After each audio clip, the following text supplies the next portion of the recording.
দ্বিতীয় বর্ষের শিক্ষার্থীরা আজ প্রায় 1 বছর ঘুরে আসলো। আমরা সারা পৃথিবীতে কোভিড-19 আক্রান্ত। সেই মার্চ মাসে তোমাদের বন্ধ হয়েছিল, আবার কামিং মার্চ আসতেছে।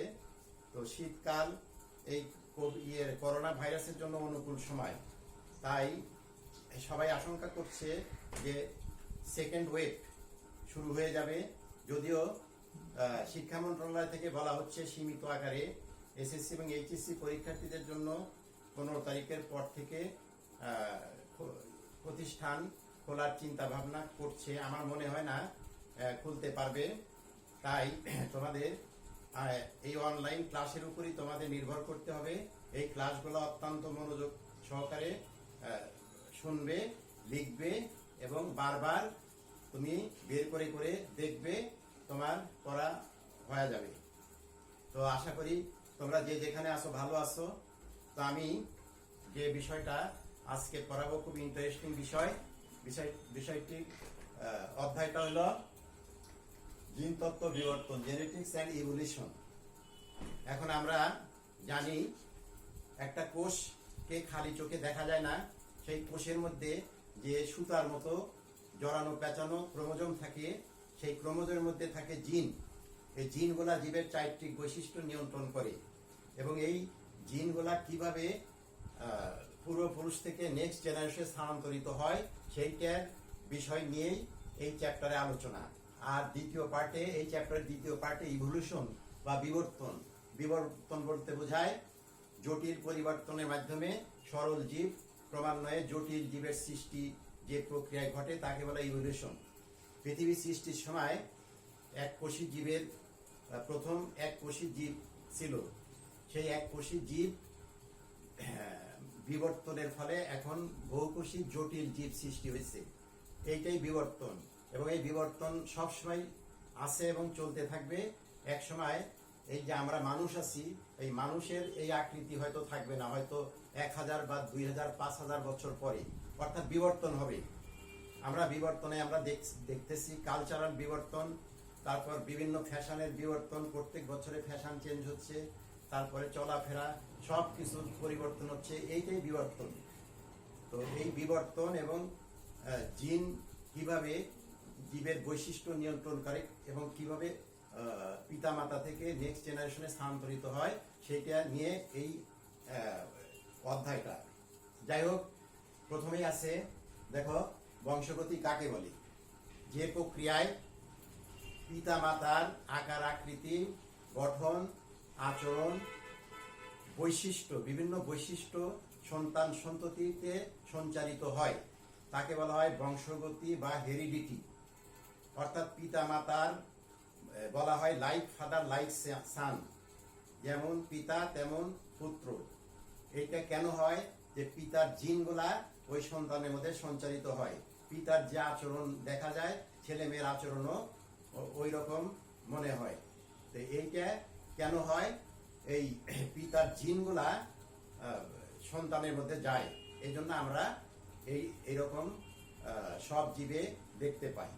তাহলে বংশগতি হলো যে প্রক্রিয়ায় পিতা মাতার আকার আকৃতি গঠন আচরণ বৈশিষ্ট্য ইত্যাদি সন্তান সন্ততিতে সঞ্চারিত হয় তাকে বলে বংশগতি। 2 নম্বরে আছে জিনতত্ত্ব বলতে কি বুঝো। জিনতত্ত্ব হলো যে জীববিজ্ঞানের যে শাখায় জিনের আকার গঠন এবং কাজ ইত্যাদি সম্পর্কে বিশদভাবে পর্যালোচনা করা হয় তাকে বলা হয় জিনতত্ত্ব। এটাকে ইংরেজিতে বলা হয় জেনেটিক্স। পেটেনশন প্রথম এই জেনেটিক্স শব্দটি প্রবর্তন করেন। আর জিনতত্ত্বের জনক বলা হয় গ্রেগর জোহান মেন্ডেলকে। এখন এই মেন্ডেলের সংক্ষিপ্ত জীবনী আমরা করার চেষ্টা করব। দেখো মেন্ডেল কে ছিলেন। গ্রেগর জোহান মেন্ডেল 1882 সালে অস্ট্রিয়ায় জন্মগ্রহণ করেন। তিনি ছিলেন এক কৃষকের সন্তান। তার আশা ছিল যে শিক্ষক হবেন এবং বৈজ্ঞানিক হবেন, কিন্তু দারিদ্র্যের কষাঘাতে নিষ্পেষিত হয়ে তিনি সেটা হতে পারেন নাই। তিনি অবশেষে ব্রুন শহরের এক ধর্মযাজকের শিক্ষানবিশ হিসাবে নিযুক্ত হন। সেখানে থেকে তিনি 34 প্রকার মটরশুঁটি গাছ এনে গির্জা সংলগ্ন বাগানে বপন করেন এবং পরীক্ষা নিরীক্ষা করতে থাকেন এবং তাদের বংশগতি কিভাবে কি হচ্ছে সেটা পর্যবেক্ষণ করেন। পর্যবেক্ষণের পর দীর্ঘ 7 বছর পর এই জিন কিভাবে ট্রান্সফার হয় বংশগতি সংক্রান্ত 2টা সূত্র আবিষ্কার করেন। এই সূত্র 2টাকে বলা হয় মেন্ডেলিজম, অর্থাৎ মেন্ডেলের প্রদত্ত বংশগতি সংক্রান্ত সূত্র 2টাকে বলা হয় মেন্ডেলিজম। এইটা আবিষ্কার করেন 1857 সালে, আর 1884 সালে তিনি মৃত্যুবরণ করেন। যদিও ওই সময় তার সূত্র দুটি প্রতিষ্ঠিত হয় নাই, কিন্তু মৃত্যুর পরে তার সূত্রটি প্রতিষ্ঠিত হয়েছে এবং অদ্যাবধি সমস্ত জীবে বংশগতির সঞ্চালন কিভাবে পূর্বপুরুষ থেকে পরবর্তী জেনারেশনে হয় সেটা উনি যে সূত্র আবিষ্কার করে গেছেন ওই সূত্র অনুসারেই ঘটছে। এই জন্য মেন্ডেলকে বংশগতির জনক বলা হয়। এই হলো মেন্ডেলের সংক্ষিপ্ত জীবনী। এখন এই চ্যাপ্টারে মেন্ডেলের কতগুলা সূত্র, 2টা সূত্র আছে, সূত্রের ব্যাখ্যা আছে। ওই ব্যাখ্যা তোমার ভালোভাবে জানার জন্য কতিপয় শব্দ আছে, ওই শব্দগুলা সম্পর্কে ক্লিয়ার আইডিয়া থাকতে হবে। সেই শব্দগুলা কি দেখো, 1 ফ্যাক্টর বা জিন,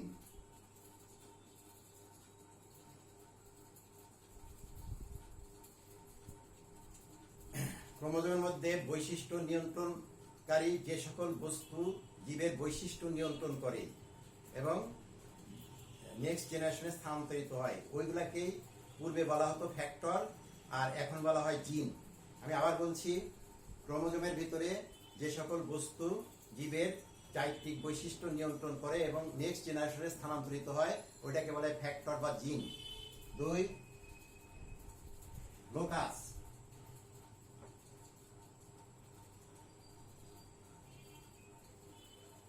লোকাস হলো ক্রোমোজোমের যে নির্দিষ্ট স্থানে জিনগুলো অবস্থান করে ওই নির্দিষ্ট স্থানকে বলে লোকাস। ধরো এইটা একটা ক্রোমোজোম, এটা সেন্ট্রোমিয়ার, এখানে একটা জিন, এখানে একটা জিন, এখানে একটা জিন, তাহলে এই জায়গাটাকে আমরা বলবো লোকাস। অর্থাৎ এটাকে আমরা লোকাস বলবো না।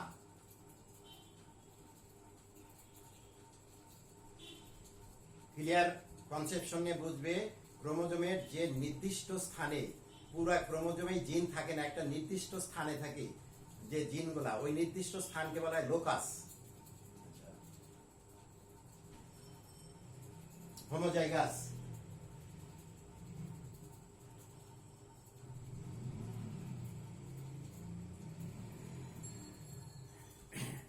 মেন্ডেল বলে গেছেন জীবের প্রত্যেকটা বৈশিষ্ট্যের জন্য এক জোড়া জিন দায়ী।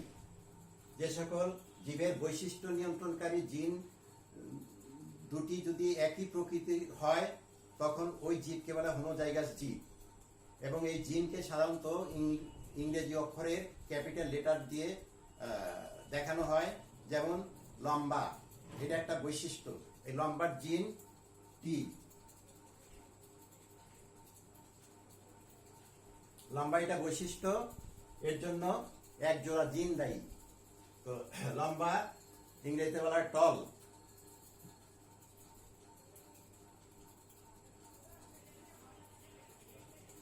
একটু আগে বললাম জীবের বৈশিষ্ট্য, যে কোনো একটা বৈশিষ্ট্যের জন্য এক জোড়া জিন দায়ী।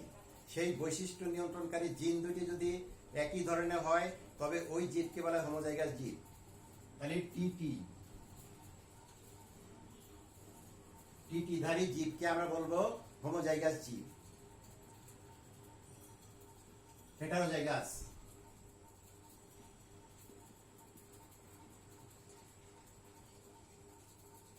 জীবের বৈশিষ্ট্য নিয়ন্ত্রণকারী জিন দুইটা যদি ভিন্ন প্রকৃতির হয় তাহলে ওই জীবকে আমরা বলবো হেটারোজাইগাস জীব। তাহলে হোমোজাইগাস হলো বিশুদ্ধ আর হেটারোজাইগাস হলো অবিশুদ্ধ। তাহলে হেটারোজাইগাস হচ্ছে জীবের বৈশিষ্ট্য নিয়ন্ত্রণকারী।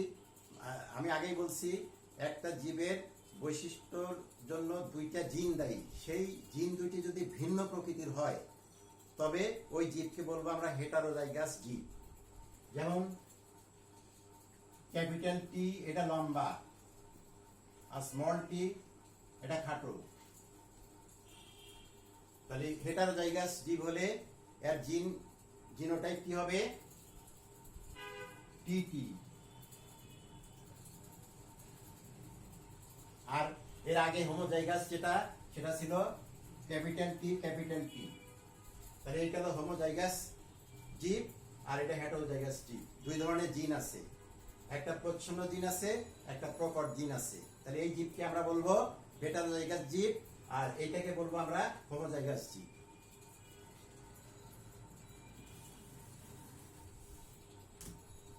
এরপর প্রকট বৈশিষ্ট্য, প্রচ্ছন্ন বৈশিষ্ট্য।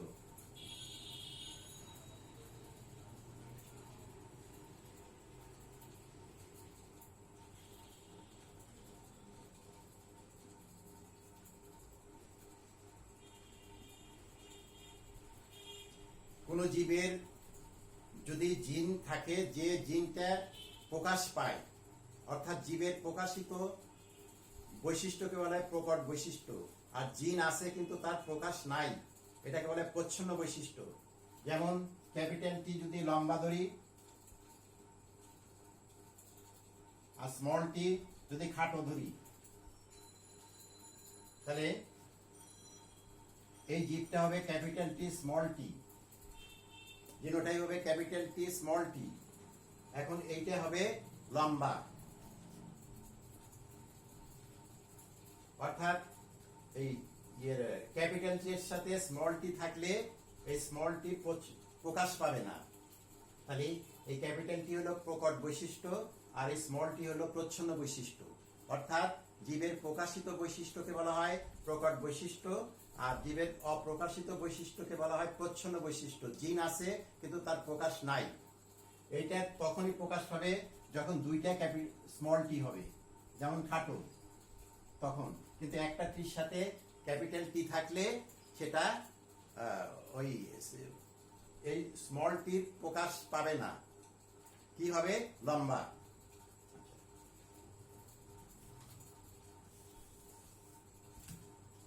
আর হলো জিনোটাইপ, ফেনোটাইপ।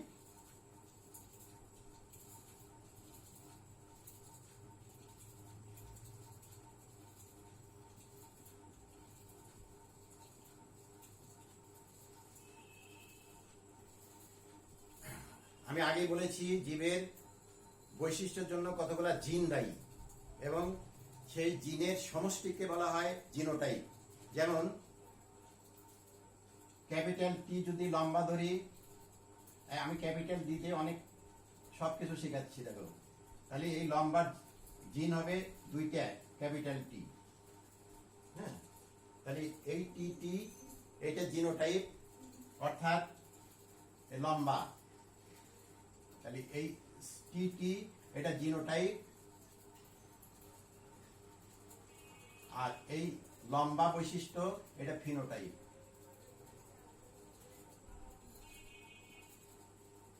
অর্থাৎ জিনের সমষ্টিকে, কোন জীবের জিনের সমষ্টিকে বলা হয় জিনোটাইপ, আর জিনের কারণে যেসব বৈশিষ্ট্য প্রকাশ পায় তাকে বলা হয় ফিনোটাইপ। ফিনোটাইপ তাহলে লম্বা, খাটো, সাদা, কালো, এগুলো হলো বৈশিষ্ট্য, এগুলো হলো ফিনোটাইপ। আর এগুলার জন্য যেসব জিন দায়ী তাকে বলা হয় জিনোটাইপ।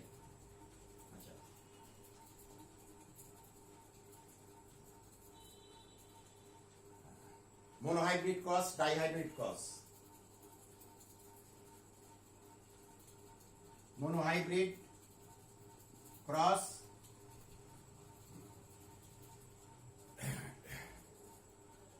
এক জোড়া জীবের একটি বৈশিষ্ট্যের উপর ভিত্তি করে যে ক্রস ঘটানো হয় তাকে বলা হয় মনোহাইব্রিড ক্রস। অর্থাৎ জীবের যে কোনো একটা বৈশিষ্ট্যের উপর দৃষ্টি রেখে যে ক্রস ঘটানো হয় তাকে বলা মনোহাইব্রিড ক্রস। এই ক্রস শব্দটা তোমাদের কাছে মনে হচ্ছে নতুন, এটা আমি তোমাদের বুঝা দেই। ক্রস হলো লম্বা মটরশুঁটি গাছ আর একটা খাটো মটরশুঁটি গাছ। লম্বা মটরশুঁটি গাছের পরাগরেণু নিয়ে খাটো মটরশুঁটির স্ত্রীকেশরে গমণ্ডলে পতিত করলে, পরাগায়ন করা হলো, তারপরে ওইটা নিষেক হবে, নিষেকের পর জাইগোট হবে, তারপর বীজ হবে, চারা গাছ হবে। এইটাই হলো ক্রস।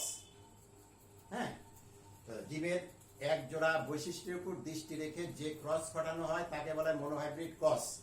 অর্থাৎ একটা লম্বা মটরশুঁটি গাছের সাথে একটা খাটো মটরশুঁটি গাছের মধ্যে যে ক্রস, এটাকে বলা হয় মনোহাইব্রিড ক্রস। মেন্ডেল এই মনোহাইব্রিড ক্রসের উপর ভিত্তি করে বংশগতির প্রথম সূত্র আবিষ্কার করেন। আর ডাইহাইব্রিড ক্রস, জীবের অনেক বৈশিষ্ট্য থাকে। আগেরটা আমি বললাম শুধু একটা বৈশিষ্ট্য, শুধু লম্বা একটা, খাটো একটা। আর কোন জীবের দুই জোড়া বিপরীত বৈশিষ্ট্যর উপর দৃষ্টি রেখে যে ক্রস ঘটানো হয় তাকে বলে ডাইহাইব্রিড ক্রস। যেমন কালো ছোট লোম,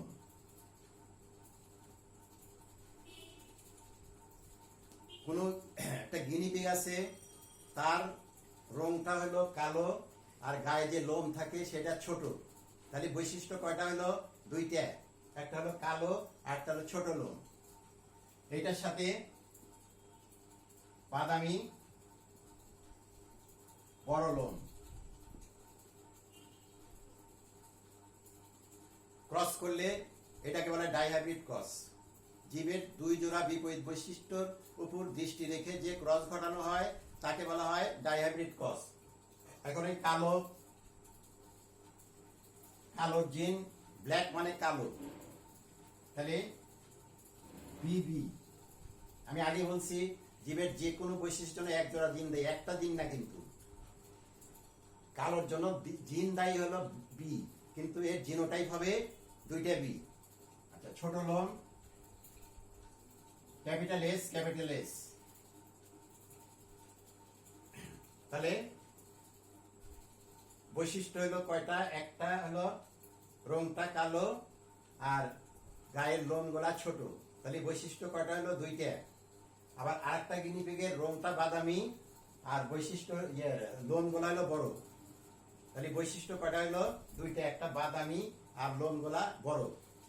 এরকম দুই জোড়া বিপরীত বৈশিষ্ট্য জীবের মধ্যে দৃষ্টি রেখে যে ক্রস ঘটানো হয় তাকে বলে ডাইহাইব্রিড ক্রস। মেন্ডেল দ্বিতীয় সূত্র প্রদান করেন এই ডাইহাইব্রিড ক্রসের উপর ভিত্তি করে।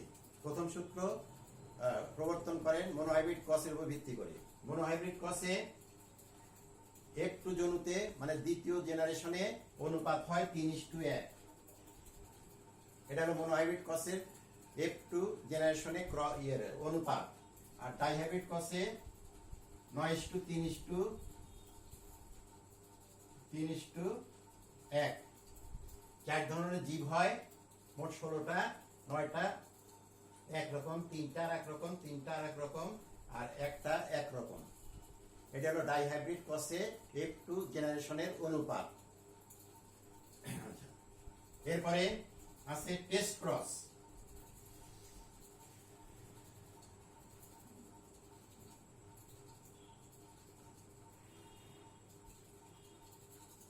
কোন জীবের F1 এর সাথে তার প্রচ্ছন্ন প্রজনকের ক্রসকে বলা হয় টেস্ট ক্রস।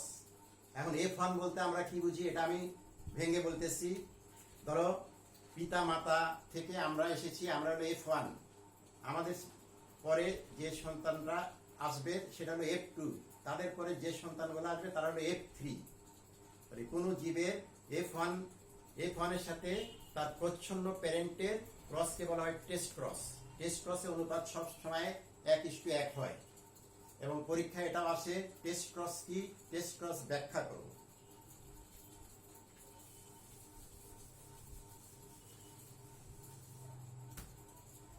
ধরা যাক একটা লম্বা মটরশুঁটি আর খাটো মটরশুঁটি গাছের মধ্যে ক্রস করা হলো, ক্যাপিটাল টি, ক্যাপিটাল টি। এটা লম্বা, এটা খাটো।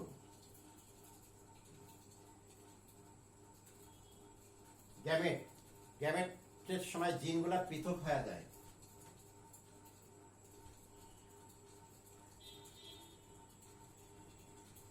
স্মল টি, স্মল টি, এটা গ্যামেট। এটা জিনোটাইপ, এটা ফিনোটাইপ। আচ্ছা, এটার সাথে এটা ক্রস করলে ক্যাপিটাল টি স্মল টি,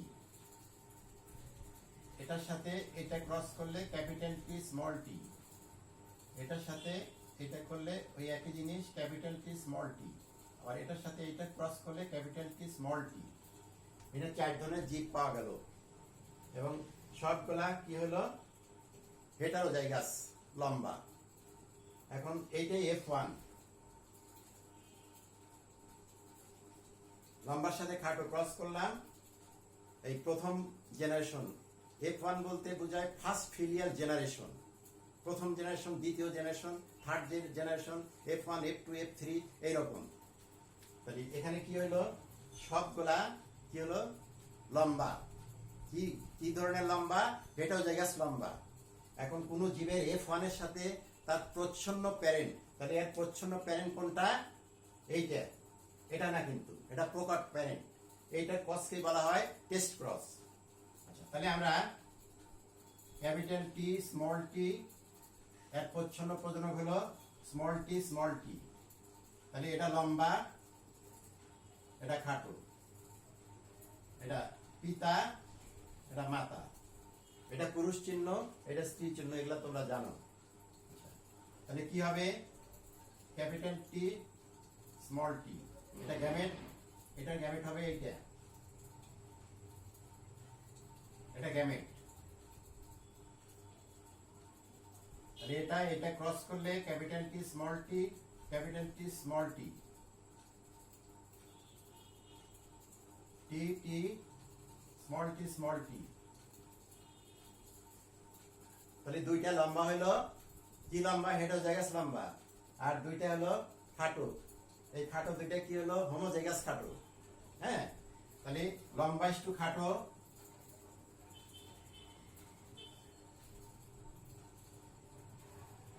সমান 1:1, মানে এটা একই জিনিস এজন্য 1, এটা একই জিনিস 1।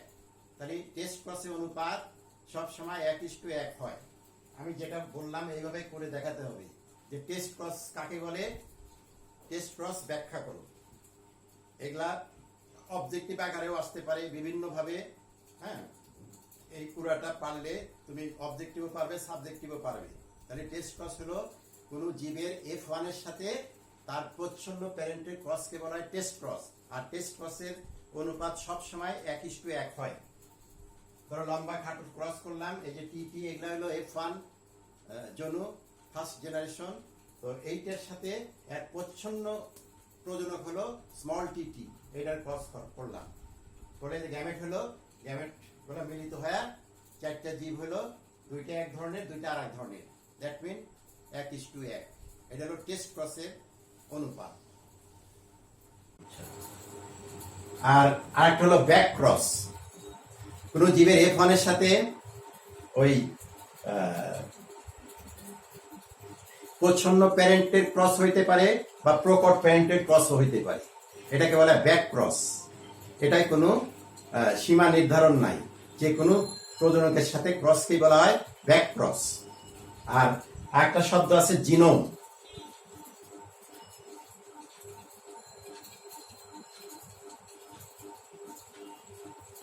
কোন জীবের জনন কোষে যে ক্রোমোজোম থাকে, ওই ক্রোমোজোমের মধ্যে জিনের সমষ্টিকে বলা হয় জিনোম। ভালো করে খেয়াল করবে, জীব, তার মধ্যে ক্রোমোজোম, তার মধ্যে জিন, এই জিনের সমষ্টিকে বলা হয় জিনোম। তো আমি এই শব্দগুলা বললাম, এই শব্দগুলা যদি তুমি ভালোভাবে রপ্ত করতে পারো তাহলে এই চ্যাপ্টার তোমার কাছে অনেক সহজ হবে। আর যদি এটা না করতে পারো এই চ্যাপ্টার অনেক কঠিন হবে। এই শব্দগুলা ভালো করে আমি ব্যাখ্যা করে দিলাম। আমি আবার এক পলকে বলে দিচ্ছি। প্রথমে হলো ফ্যাক্টর বা জিন, জীবের বৈশিষ্ট্য নিয়ন্ত্রণকারী যে সকল বস্তু, মানে ক্রোমোজোমের মধ্যে জীবের বৈশিষ্ট্য নিয়ন্ত্রণকারী যেসব বস্তু আছে ওগুলাকে বলা হয় জিন বা ফ্যাক্টর। তাহলে জিন থাকে ক্রোমোজোমের মধ্যে এবং এটা কি করে? জীবের বৈশিষ্ট্য নিয়ন্ত্রণ করে। আচ্ছা, হোমোজাইগাস, জীবের বৈশিষ্ট্য নিয়ন্ত্রণকারী জিন দুইটা যদি একই প্রকৃতির হয় তাকে বলে হোমোজাইগাস। আর কোন জীবের বৈশিষ্ট্য নিয়ন্ত্রণকারী জিন যদি ভিন্ন প্রকৃতির হয় তাকে বলা হয় হেটারোজাইগাস, যেমন ক্যাপিটাল টি স্মল টি। আচ্ছা, জিনোটাইপ ফিনোটাইপ, বৈশিষ্ট্য নিয়ন্ত্রণকারী জিনের সমষ্টিকে বলা হয় জিনোটাইপ, আর জিনের কারণে যেসব বৈশিষ্ট্য প্রকাশ পায় ওগুলাকে বলা হয় ফিনোটাইপ, যেমন লম্বা, কালো, ছোট, এইগুলা। আর এদের জিনের সমষ্টিকে বলা হয় জিনোটাইপ। আর জীবের প্রকাশিত বৈশিষ্ট্যকে বলা হয় প্রকট বৈশিষ্ট্য। আর জীবের অপ্রকাশিত, জিনের অপ্রকাশিত বৈশিষ্ট্যকে বলা হয় প্রচ্ছন্ন বৈশিষ্ট্য। তারপর মনোহাইব্রিড ক্রস, এক জোড়া বিপরীত বৈশিষ্ট্যের উপর দৃষ্টি রেখে যে ক্রস ঘটানো হয় তাকে বলা হয় মনোহাইব্রিড ক্রস। এই মনোহাইব্রিড ক্রসের উপর ভিত্তি করে মেন্ডেল প্রথম সূত্র দিয়েছেন। আর দুই বা ততোধিক জোড়া বিপরীত বৈশিষ্ট্য জীবের মধ্যে ক্রস ঘটিয়ে যে ক্রস ঘটানো হয় তাকে বলা ডাইহাইব্রিড ক্রস। ডাইহাইব্রিড ক্রসের অনুপাত হলো 9:3:3:1, আর মনোহাইব্রিড ক্রসের অনুপাত হলো 3:1। তারপর এই গেল। তারপর টেস্ট ক্রস যেটা বললাম, কোন জীবের F1 এর সাথে তার প্রচ্ছন্ন প্যারেন্টের ক্রসকে বলা হয় টেস্ট ক্রস। এর অনুপাত সবসময় 1:1 হয়। আর ব্যাক ক্রস হলো কোন জীবের F1 এর সাথে তার প্রকট এবং প্রচ্ছন্ন উভয় প্রজনকের ক্রসকে বলা হয় ব্যাক ক্রস। আর জিনোম, কোন জীবের জনন কোষের ক্রোমোজোমের মধ্যে জিনের সমষ্টিকে বলা হয় জিনোম।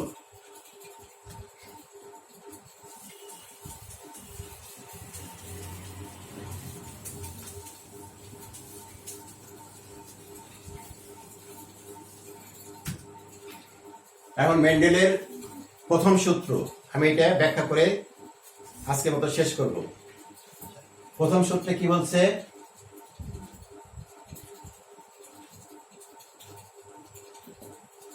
সংকর জীবে বিপরীত বৈশিষ্ট্যের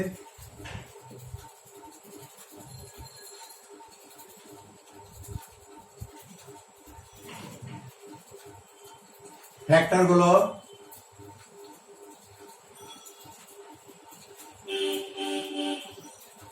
মিশ্রিত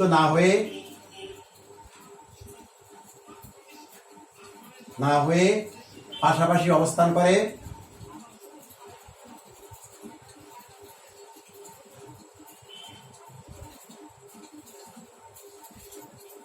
জনন কোষ সৃষ্টির সময়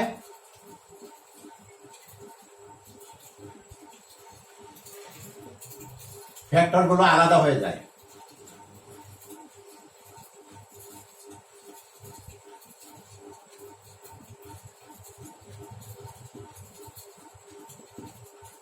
সংকর জীব বলতে কি বোঝায়? যে সব জীবের দুই ধরনের জিন থাকে, যেমন ক্যাপিটাল টি, স্মল টি।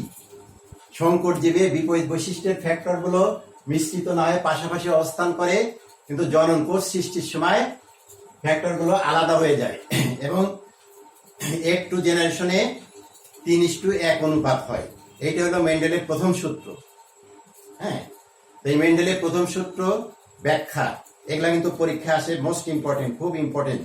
খুব খেয়াল করে লক্ষ্য করবে, কাগজ কলম হাতে নাও এবং এগুলোর সাথে সাথে লিখে ফেলো। বইয়ের চেয়ে অনেক সহজ আকারে আমি বুঝা দিচ্ছি। আচ্ছা, তাহলে মেন্ডেলের প্রথম সূত্রের ব্যাখ্যা।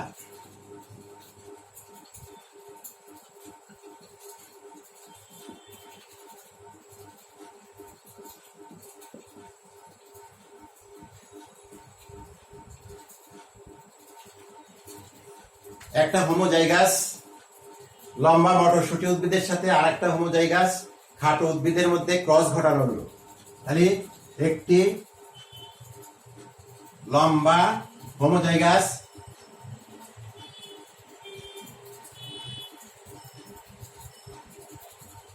মটরশুঁটি উদ্ভিদের সাথে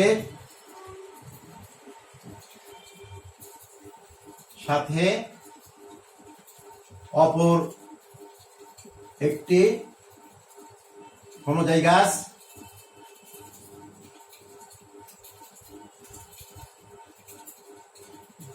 খাটো উদ্ভিদের মধ্যে ক্রস ঘটানো হলো।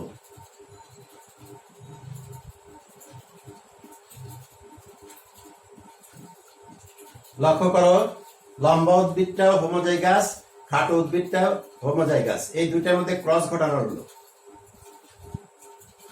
জিনতাত্ত্বিক ব্যাখ্যা।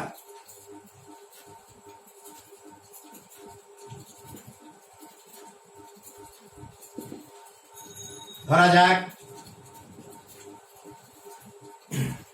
মটরশুঁটির লম্বা বৈশিষ্ট্যের জন্য দায়ী, ধরা যাক লম্বা বৈশিষ্ট্যের জন্য দায়ী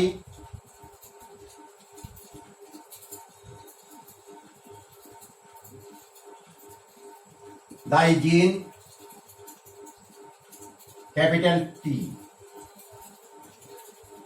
তাহলে লম্বা মটরশুঁটি উদ্ভিদের জিনোটাইপ হবে লম্বা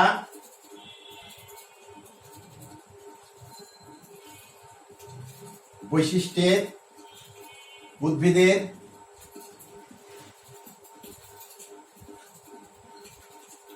জিনোটাইপ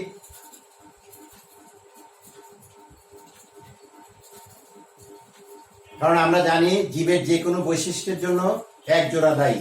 তাহলে লম্বা বৈশিষ্ট্যের জন্য দায়ী জিন যদি ক্যাপিটাল টি হয় তাহলে লম্বা বৈশিষ্ট্যের জিনোটাইপ হবে, জিনোটাইপ মানে জিনের সমষ্টিকে একটা বৈশিষ্ট্যের জন্য এক জোড়া জিন দায়ী, তাহলে ক্যাপিটাল টি টি, এটা হলো জিনোটাইপ।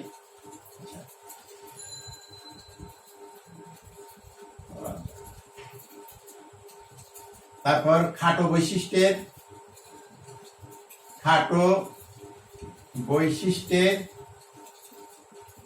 জন্য দায়ী জিন স্মল টি। তাহলে খাটো উদ্ভিদের জিনোটাইপ কি হবে?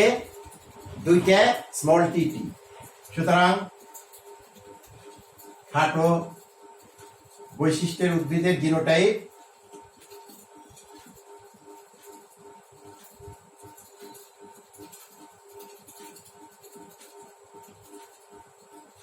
স্মল টি টি। এখন F1 সমান এখানে ক্যাপিটাল টি প্রকট বৈশিষ্ট্য লিখে নেবা, আর স্মল টি প্রচ্ছন্ন বৈশিষ্ট্য।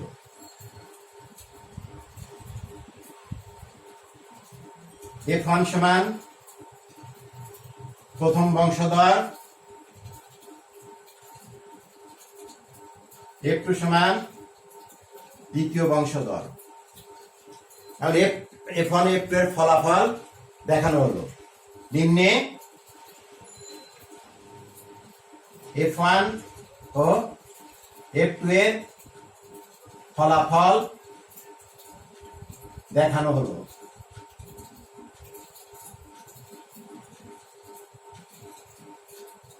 তাহলে কি করলাম? একটা হোমোজাইগাস লম্বা মটরশুঁটি উদ্ভিদের সাথে আর একটা হোমোজাইগাস খাটো উদ্ভিদের মধ্যে ক্রস ঘটানো হলো। লম্বার বৈশিষ্ট্যের জন্য দায়ী যদি ক্যাপিটাল টি হয় তাহলে লম্বা উদ্ভিদের জিনোটাইপ হবে ক্যাপিটাল টি টি, আর খাটো বৈশিষ্ট্যের জন্য দায়ী যদি স্মল টি হয় তাহলে এই খাটো উদ্ভিদের জিনোটাইপ হবে স্মল টি টি। এখানে ক্যাপিটাল টি হলো প্রকট বৈশিষ্ট্য আর স্মল টি হলো প্রচ্ছন্ন বৈশিষ্ট্য। F1 প্রথম বংশধর, F2 দ্বিতীয় বংশধর। F1 F2 এর ফলাফল দেখানো।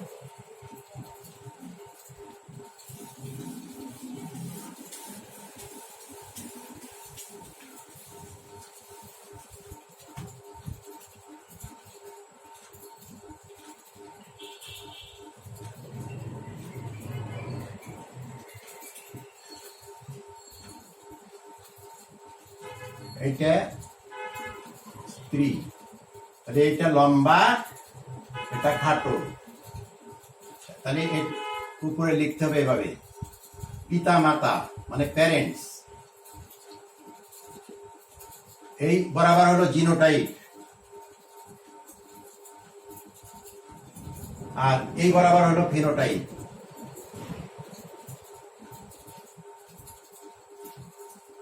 Gamete capital T small T. Gamete সবসময় গোল দিতে হয়, এটা খেয়াল রাখবে। এটা হলো গ্যামেট, এই দুইটা হলো পুং গ্যামেট, আর এই দুইটা হলো স্ত্রী গ্যামেট।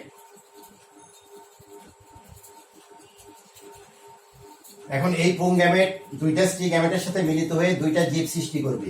তাহলে এই টি আর এই টি, ক্যাপিটাল টি স্মল টি, এই একটা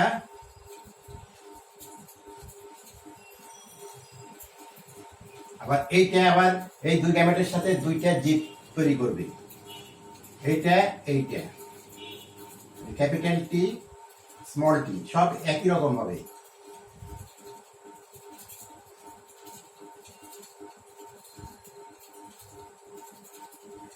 এই যে এইটা থেকে যে জেনারেশনটা পাওয়া গেল এইটা হলো F1 বা first ফিলিয়ার generation.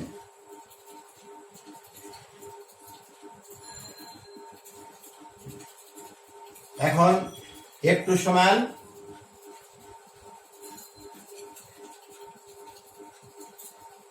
F1 into F1। তাহলে এখানে আমি দুইটা নেব, ক্যাপিটাল টি স্মল টি, ক্যাপিটাল টি স্মল টি, একটা পুরুষ একটা স্ত্রী। তাহলে এটা লম্বা, এটাও লম্বা, এখানে হোমোজাইগাস এটাও জাইগাস, সেটাও তোমার ক্লিয়ার হয়ে যাবে। দেখো এই টি এর সাথে স্মল টি আছে, এই জন্য এই লম্বাটা হলো এটাও জাইগাস, আর ডবল এই দুইটা ক্যাপিটাল টি থাকলে ওটা হলো হোমোজাইগাস। হ্যাঁ, আচ্ছা, পিতা মাতা, আবার পিতা মাতা এগুলা লিখতে হয়। জিনোটাইপ আর এটা হলো ফিনোটাইপ। তারপর গ্যামেট, হ্যাঁ, ক্যাপিটাল টি স্মল টি, আবার ক্যাপিটাল টি স্মল টি, এটা গ্যামেট। আমরা F2 করছি এখন। এই F2 সবসময় চেকার বোর্ডের মাধ্যমে দেখানো হয়। চেকার বোর্ডের মাধ্যমে F2 দেখানো হলো। চেকার বোর্ডটা কি? আয়তক্ষেত্র আঁকলাম,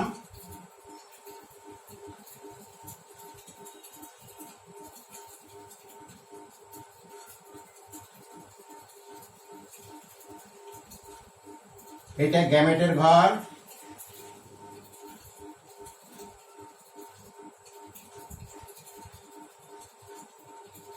এটা পুরুষ এটা স্ত্রী, এটাকে দুই ভাগ করলাম, আবার এটাকে দুই ভাগ করলাম। তাহলে এটা পুং গ্যামেট, এটা স্ত্রী গ্যামেট।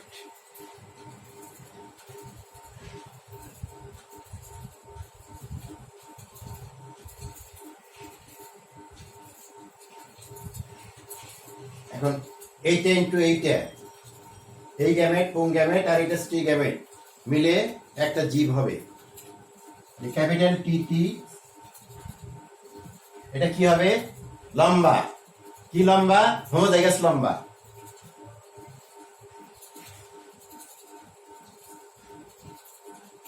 এটা কি হবে? এটাও লম্বা। আমি আগে বলছি যে প্রকট জিন থাকলে প্রচ্ছন্ন বৈশিষ্ট্য প্রকাশ পায় না। এই টিটা হলো প্রকট জিন, আমি আগেই ধরে নিছি। আর এই স্মল টি হলো প্রচ্ছন্ন বৈশিষ্ট্য। তো এখানে টি আছে বলে এটা বৈশিষ্ট্য প্রকাশ পাবে না, তবে এটাও লম্বা হবে। কি লম্বা? এটাও জায়গাস লম্বা, এটাও লম্বা। তারপর আবার ক্যাপিটাল টি স্মল টি লম্বা, আবার স্মল টি এটা খাটো। তাহলে ফিনোটাইপ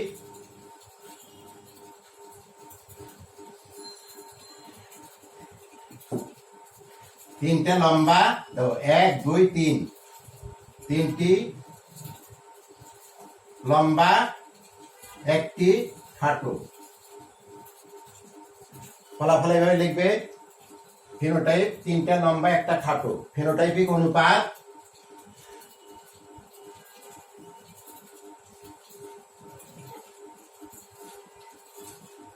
সমান সমান লম্বা ইস্টু খাটো, তাহলে 3:1।